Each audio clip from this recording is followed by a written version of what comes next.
Hay historias que parecen sacadas de una novela de terror gótico, pero que resultan ser completamente reales. Esta es una de ellas.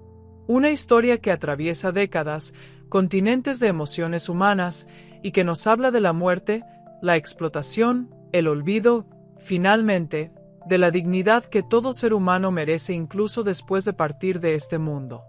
La historia de Elmer McCurdy es, en esencia, la historia de un hombre que no pudo descansar en paz por más de 60 años, convertido en objeto, en curiosidad, en utilería, hasta que el destino, con una crueldad irónica digna de la mejor ficción, permitió que alguien finalmente lo viera como lo que siempre había sido, un ser humano. Para entender cómo un hombre termina convirtiéndose en una atracción de feria durante décadas, hay que comenzar desde el principio. Elmer McCurdy nació el 11 de enero de 1880 en Washington, Maine. Su vida estuvo marcada desde el comienzo por la tragedia y la inestabilidad. Su madre, Sadie McCurdy, era una mujer joven y soltera en una época en la que eso significaba el estigma social más profundo que podía existir. El padre de Elmer nunca formó parte de su vida, y durante años el pequeño creció creyendo que sus abuelos maternos eran sus padres verdaderos. Cuando Elmer tenía alrededor de 10 años, la verdad salió a la luz de la manera más brutal posible. Su madre biológica regresó a reclamarlo. Para un niño que ya había construido una identidad, aunque frágil, aquella revelación fue devastadora. No conocía a esa mujer. No la amaba. Y ella, aunque intentó establecer un vínculo, nunca logró llenar el vacío emocional que la ausencia había cavado en el corazón de su hijo. La adolescencia de Elmer fue errante.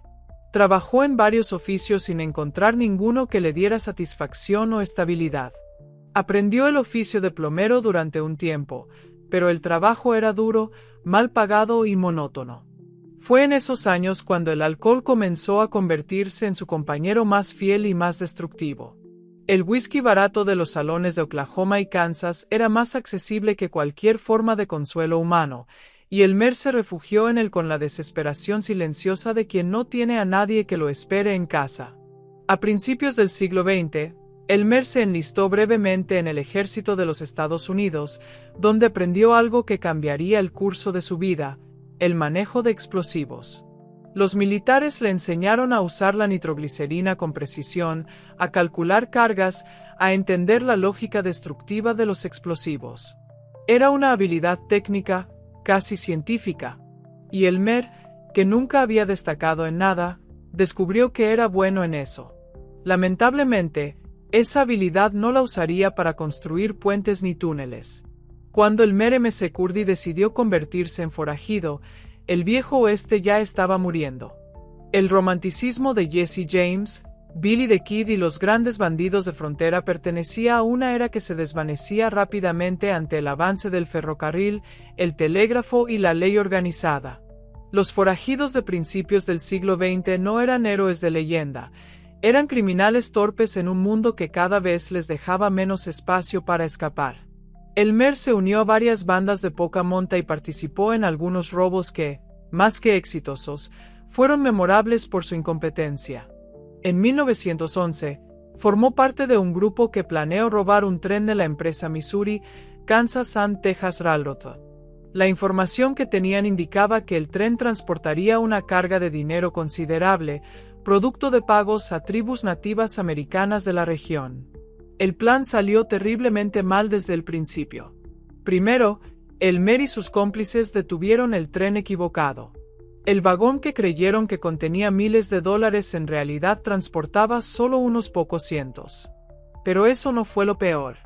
Para abrir la caja fuerte del tren, Elmer utilizó tanta nitroglicerina que prácticamente destruyó el interior del vagón. El dinero que encontraron, aproximadamente $450 y 2 demijohns de whisky, estaba en su mayoría dañado o destruido por la explosión. Sus cómplices huyeron. Elmer, fiel a su naturaleza, se quedó con el whisky. Durante los días siguientes, mientras los alguaciles y cazarrecompensas rastreaban su pista, Elmer se escondió en una granja cerca de Pabuska, Oklahoma, propiedad de un ranchero llamado Amos Chapman. Allí bebió, Durmió y pareció resignarse a la idea de que el camino que había elegido no tenía un final glorioso. El 7 de octubre de 1911, 3 alguaciles llegaron a la granja de Chapman. Se dice que uno de ellos intentó convencer a Elmer de rendirse pacíficamente. La respuesta fue un disparo. Se desató un tiroteo breve y brutal. Cuando el polvo se disipó, Elmer McCurdy yacía en el granero con una bala alojada en el pecho. Murió como había vivido, solo, borracho y sin lograr exactamente nada memorable. Aquí es donde la historia de Elmer McCurdy da su primer giro macabro y extraordinario. El cuerpo fue trasladado a la funeraria de un hombre llamado Joseph Johnson, en Pabuska.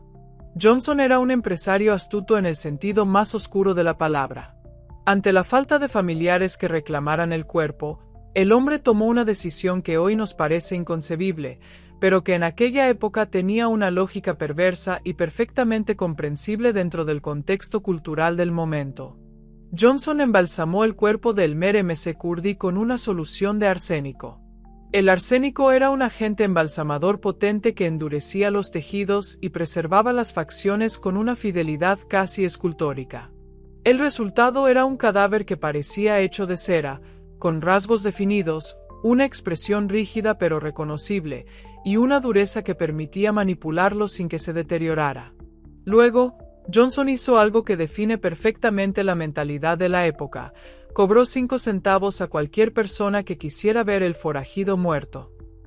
Colocó el cuerpo de Elmer de pie, con un rifle en la mano, y lo exhibió en la funeraria como si fuera una atracción turística. Y funcionó. La gente hacía fila para ver al bandido caído, al hombre que había intentado robar un tren y había perdido. Era entretenimiento. Era curiosidad morbosa. Era, en cierta manera, la justicia popular materializada en un cuerpo inerte. Durante varios años, Johnson se negó a entregar el cuerpo a nadie. Cuando familiares lejanos de Elmer aparecieron reclamando los restos, Johnson simplemente les dijo que el cuerpo formaba parte de su colección y que no estaba disponible. Nadie sabía exactamente cuál era el estatus legal de un cadáver no reclamado, y en Oklahoma de principios del siglo XX, nadie parecía estar demasiado interesado en averiguarlo. El verdadero peregrinaje del cuerpo de Elmer comenzó cuando 2 hombres que afirmaron ser sus hermanos aparecieron en la funeraria de Johnson en 1916.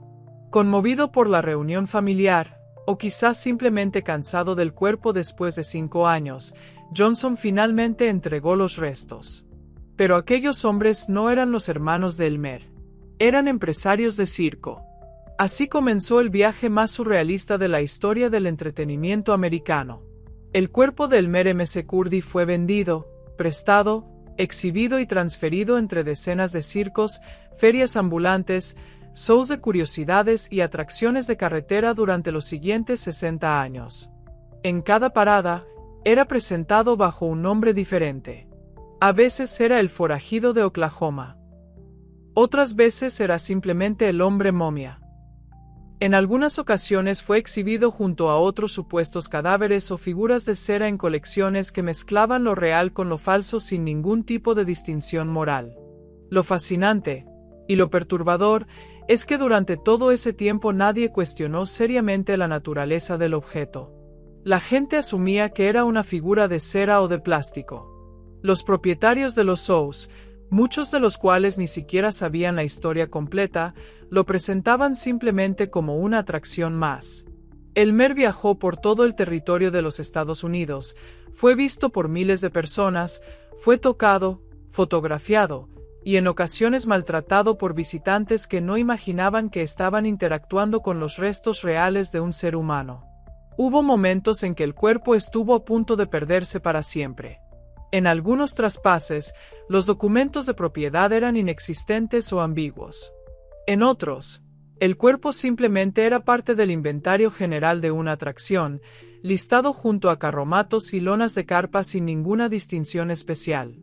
A lo largo de las décadas de 1930, 1940 y 1950, el rostro del entretenimiento americano cambió radicalmente. Los grandes circos itinerantes comenzaron a declinar ante la aparición de la radio y luego la televisión. Las ferias de curiosidades, que alguna vez habían sido una forma legítima de entretenimiento popular, fueron perdiendo audiencia y credibilidad. Muchas de ellas cerraron o se transformaron en operaciones cada vez más pequeñas y marginales. El cuerpo de Elmer fue pasando por ese mundo en decadencia, siempre encontrando un nuevo hogar en el siguiente eslabón de la cadena, siempre siendo transferido antes de que alguien se tomara el trabajo de investigar su historia real. Durante los años 1960 y principios de los 1970, el rastro de Elmer McCurdy se vuelve particularmente difícil de seguir. Los registros de esa época son fragmentarios y contradictorios. Lo que sí se sabe es que en algún momento durante esas décadas, el cuerpo terminó en manos de un operador de casas de terror, ese tipo de atracción de feria que proliferó enormemente durante el boom del entretenimiento popular estadounidense de la posguerra. Las casas de terror eran laberintos diseñados para asustar a los visitantes mediante una combinación de efectos de sonido, iluminación dramática, actores disfrazados y, fundamentalmente, figuras que imitaban cuerpos, monstruos o escenas de crimen. Era un negocio próspero y competitivo, y sus operadores siempre buscaban elementos que añadieran autenticidad visual a sus atracciones. Un cuerpo embalsamado con arsénico, rígido como la madera y con el aspecto de una figura de cera de alta calidad, era exactamente lo que cualquier operador de casa de terror habría querido en su colección. Y así, sin que nadie hiciera preguntas incómodas, Elmer McCurdy fue colgado en una habitación oscura de alguna atracción itinerante, balanceándose suavemente en la corriente de aire cada vez que alguien pasaba junto a él, provocando gritos y risas nerviosas entre visitantes que creían estar viendo un maniquí de plástico especialmente bien hecho. Décadas pasaron. El mundo cambió radicalmente alrededor del cuerpo inmóvil de Elmer. La Segunda Guerra Mundial llegó y terminó. El hombre llegó a la luna. Nixon renunció a la presidencia. Y Elmer seguía colgado en su casa de terror, testigo mudo de todo y de nada. En diciembre de 1976, el equipo de producción de la serie de televisión de $6 Million Man llegó a la feria de atracciones Nupique en Long Beach, California. La feria, que había conocido tiempos mejores, albergaba entre sus atracciones una casa del terror llamada Laberinto del Crimen. El equipo necesitaba ese espacio para una escena del programa y comenzaron a reorganizar el interior para adaptar el set a sus necesidades. Fue entonces cuando un miembro del equipo de producción, cuyo nombre varía según las fuentes, algunos dicen que fue un tramoyista, otros que fue un asistente de dirección, se acercó a lo que todos creían que era un maniquí de cera de color anaranjado fluorescente colgado de una horca en miniatura. La figura estaba cubierta de pintura fosforescente, tenía un aspecto tan artificial que nadie en años había pensado en cuestionarse su naturaleza. El hombre tomó el brazo de la figura para moverla del lugar. El brazo se desprendió del cuerpo con un sonido que no era el de plástico ni el de cera. En el interior del brazo roto, asomaban fragmentos de hueso humano. El hombre soltó lo que tenía en las manos. Alguien llamó a la policía. Y en ese momento, en una feria de atracciones en declive de California, más de 60 años de silencio terminaron de golpe. Los investigadores del Departamento del Alguacil del Condado de Los Ángeles tomaron el caso con la seriedad que merecía. La primera pregunta era obvia. ¿Quién era esa persona? ¿Cuándo había muerto? ¿Cómo había terminado en ese lugar? El análisis forense fue exhaustivo y reveló datos fascinantes. El cuerpo estaba en un estado de preservación extraordinario, gracias precisamente al arsénico con el que había sido embalsamado décadas atrás. Los tejidos, aunque duros como madera, mantenían una coherencia estructural que permitió realizar análisis detallados. Los forenses determinaron que se trataba de un hombre de entre 30 y 40 años al momento de su muerte. Encontraron una bala de calibre 32 alojada en el tórax, consistente con el tipo de munición usada en la región suroeste de los Estados Unidos a principios del siglo XX. La forma del embalsamamiento, el tipo de arsénico utilizado y otros marcadores apuntaban a una muerte ocurrida no en los años recientes sino en las primeras décadas del siglo. Pero el detalle que resultó más decisivo fue un billete de admisión encontrado dentro de la boca del cadáver. Este pequeño papel era una práctica común en los circos y shows de curiosidades de principios del siglo XX. Los operadores insertaban papeles con el nombre de su atracción en los cuerpos o figuras para marcar su propiedad. El billete encontrado llevaba el nombre de una empresa circense que operó en Oklahoma a principios de los años 1900. A partir de ese hilo, los investigadores comenzaron a tirar. Consultaron archivos de periódicos de Oklahoma, registros de funerarias, documentos de ferias y circos ambulantes. Poco a poco, el rompecabezas fue tomando forma. El nombre Elmer McCurdy comenzó a aparecer en los registros históricos.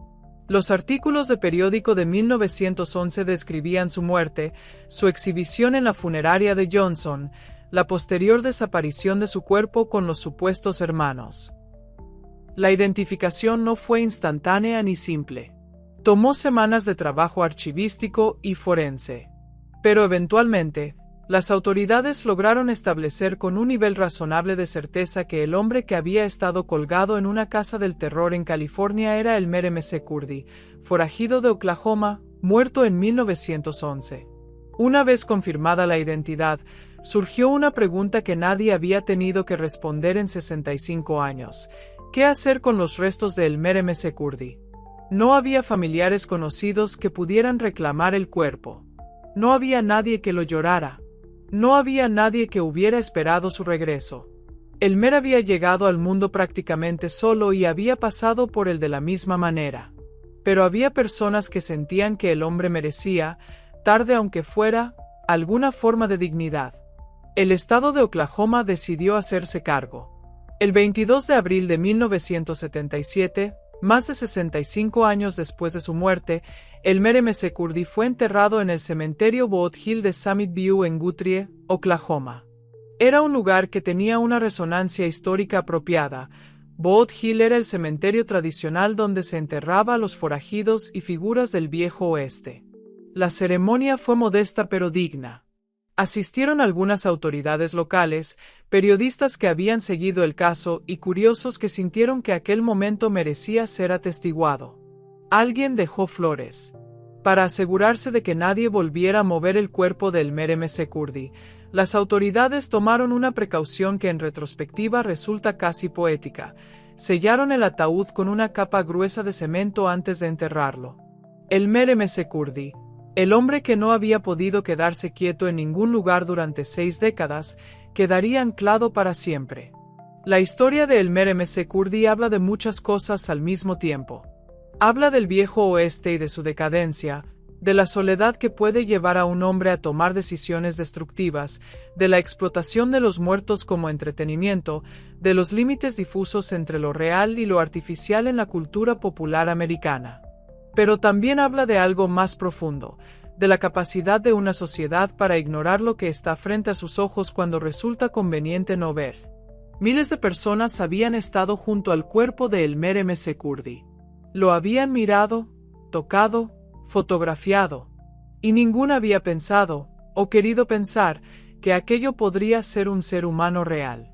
La pintura fosforescente, el contexto de la casa del terror, la suposición de que todo en ese ambiente era artificial, todo había contribuido a hacer invisible lo que estaba perfectamente visible. En cierta manera, Elmer McCurdy llevó en la muerte una versión extrema de lo que había vivido en vida, la invisibilidad de los marginados, de quienes no encajan, de quienes la sociedad prefiere no ver como seres humanos complejos sino como categorías simples. En vida había sido el forajido fracasado. En muerte había sido el maniquí de cera. Nunca había sido simplemente Elmer. Hoy, en el cementerio de Guthrie, hay una pequeña lápida que lleva su nombre. Es un objeto sencillo, sin pretensiones. Pero representa algo que Elmer nunca tuvo en vida, un lugar fijo en el mundo, un nombre grabado en piedra, el reconocimiento de que existió y que su existencia importó lo suficiente como para ser recordada.